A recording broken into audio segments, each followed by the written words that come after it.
Support for KQED comes from Bridge Bank, offering flexible financial solutions to entrepreneurs and to the technology and life sciences communities. Bridge Bank is a division of Western Alliance Bank, member FDIC. Bridge Bank. Be bold, venture wisely. From KQED. This is the California Report. Good morning. I'm Lily Jamali. We begin with a big change in policy governing how we vote here in California. From now on, California voters will get a ballot in the mail by default in all future elections. It's the result of a new law signed by Governor Gavin Newsom. KQED's Guy Marzorati has more. California is the 8th state in the U.S. to enact a universal vote-by-mail system. The process was tested during the pandemic. Voters here have received mail-in ballots by default in all elections since last November. The law will likely continue the trend of more Californians voting days or even weeks before Election Day.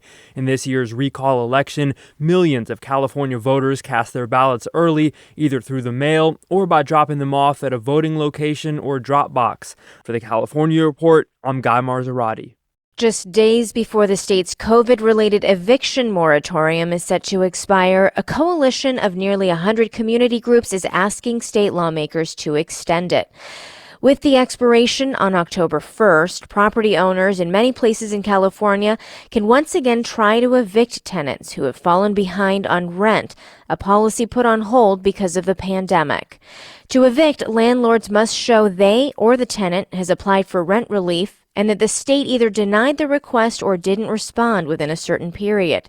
Housing Now Executive Director Francisco Dueñas says he's afraid many eligible tenants won't get the help they need. Many tenants, when they receive or hear that they will be evicted, just move. They don't go to court to fight it. The California Apartment Association opposes an extension.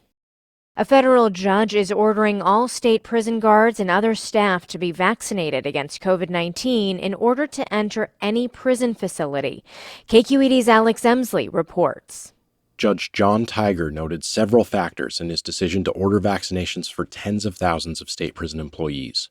They include a low vaccination rate among custody staff, fewer than 1 in 5 guards at one state prison, as well as repeated outbreaks traced back to prison employees that have sickened and killed incarcerated people. We have one client fighting for her life right now in a hospital.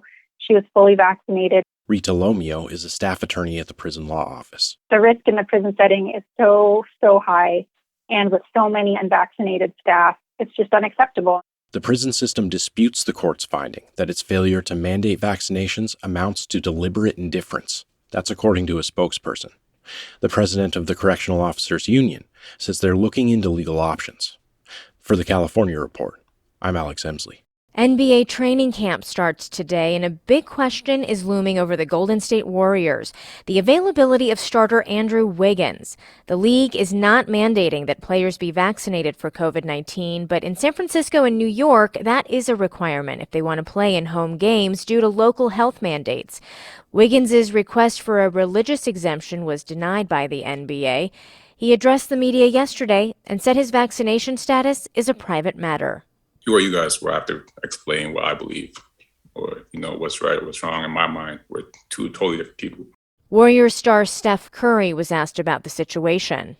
We're all in the same boat, so we hope, he's available. And if not, we adjust accordingly, but we hope not. The Warriors' first regular season home game is on October 21st. And now to a major investigation from NPR's California newsroom. It's called Dangerous Air. An analysis of more than 10 years of data found a tremendous spike in the amount of smoke we're breathing from San Diego to the Oregon border with disturbing health outcomes. Farida Javala Romero reports from rural Northern California, where people have been living with the most days of smoke. At Tim Pedroso's farm, 24 cows walk on acres of pasture and munch happily on grass. But last year, his farm, 100 miles north of Sacramento, was inundated with smoke. Pedroso says that led to a big outbreak of painful pink eye infections. One cow lost her eye. All of those, the group of heifers, every single one of them had it. Scientists say that because smoke irritates the eyes, it can make animals or people more susceptible to infections like pink eye. Pedroso also worries about what all that bad air, year after year, is doing to his body. He remembers seeing huge plumes of smoke from his doorstep as wildfire consumed the nearby town of Paradise in 2018. If you smell smoke, it's probably not so good, but when you smell rubber and plastic, real strong chemicals, I just think that's what, we really, really need to avoid. Glenn County, where Pedroso's farm is located, has suffered from some of the most persistent wildfire smoke. Nearly 3 months a year on average, between 2016 and 2020. That's according to an investigation by NPR's California newsroom that found millions of people across California and the western United States have been exposed to a tremendous rise in wildfire smoke.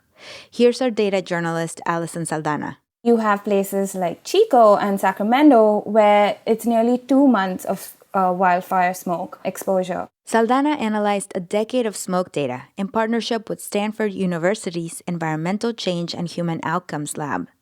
Together, they studied federal satellite images to count the days smoke showed up in each zip code.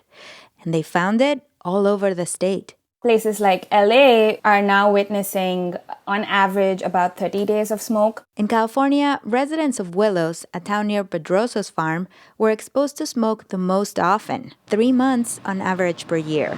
So that was the cafeteria area. This is just one of the hallways. Dr. Jared Garrison is the Glenn County Health Officer. He shows me around the small hospital in Willows. I'm taking you down to where the clinic is. Garrison says the smoke has hastened the death of some of his patients with lung problems. That's consistent with scientific research that has found dangerous microscopic particles in wildfire smoke can make lung and heart problems worse. It is associated with sudden cardiac death, so people just kind of dying all of a sudden. There's data that shows it's linked with cancer. Here in California, state data show the smoke is sending more people to the hospital.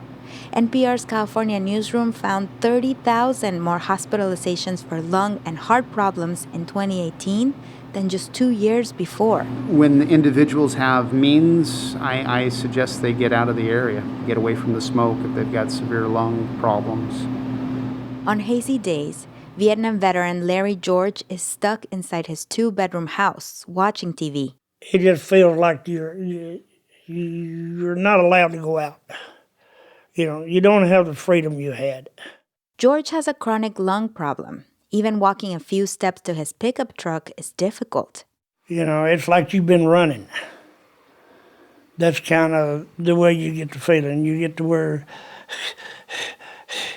like that. So he's thinking of moving to Illinois to live with his stepdaughter.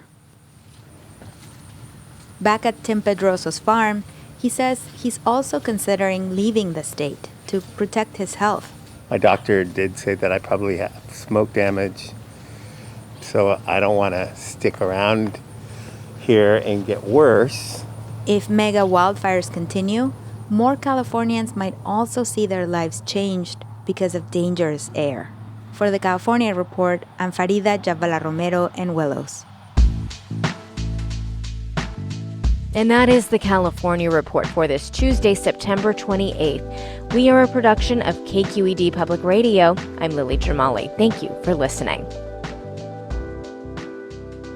Support for the California Report comes from Stanford Medicine, protecting your health and providing dependable care with safe in-person appointments and video visits. StanfordHealthcare.org/adaptingcare. SF MoMA, presenting the world premiere of Joan Mitchell, a stunning retrospective of over 80 works by the trailblazing painter who made art on her own terms. Learn more at sfmoma.org. And Eric and Wendy Schmidt, whose philanthropy harnesses the power of people and science to create innovative solutions for a healthy environment, just societies, and opportunities for human achievement.